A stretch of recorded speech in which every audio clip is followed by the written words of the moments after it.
185 आणि तुम्ही गाय गडबडीत मला बघू शकता खाता खाता निघलो, कारण झोपीत लक्षात आलं ते माझे की आम्ही जाणार कुठेतरी आज कॉलेजमध्ये काहीतरी आहे. मग त्यातल्यात काय नाही गेलो तुम्ही नक्की कमेंट मध्ये सांगा काय घेतोय. मी कमीत कमी 50 बिस्किट पुढे घेतलेत आणि पुढचा प्लॅन तुम्हाला लवकरच कळेल की कायसाठी आणि काय करतोय. मी तर कॉलेजमध्ये गेलो, बाकीचे पण सगळे सामान वगैरे आणतात, कपडे कोण काय बाकीच्या खाण्याच्या गोष्टी काय काय गोष्टी आणतात सगळे सर वगैरे आमचे एज्युटी सर बाकीचे सर सगळे. कॉलेजनं स्पॉन्सर केलेलं नाहीये, BCA प्लस MCA आणि MBA हे सगळ्यांनी मिळून सामान गोळा केले, कारण जायचे आहे अनाथ आश्रममध्ये.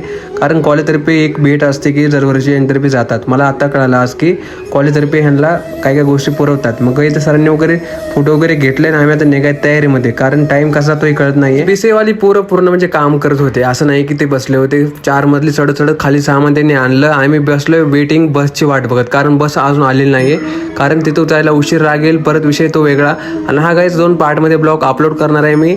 आणि बस फायनली आली कशी बशी, आणि लाईफमध्ये पहिल्यांदा गाईज बसमध्ये बसतो, ते पण सूट घालून. आणि बसवाला काय करतोय तर बसवाला आणून जागाच हलवत नाही, म्हणजे सूट काढून चेंज केली जागा. परत म्हणजे एवढी गरमी पडली ना काय सांगू तुम्हाला. आता गरमी तर विषय आहेच. फायनली आम्ही पोहोचतो तिथं. 22 बघू शकता कुठून उतरतात.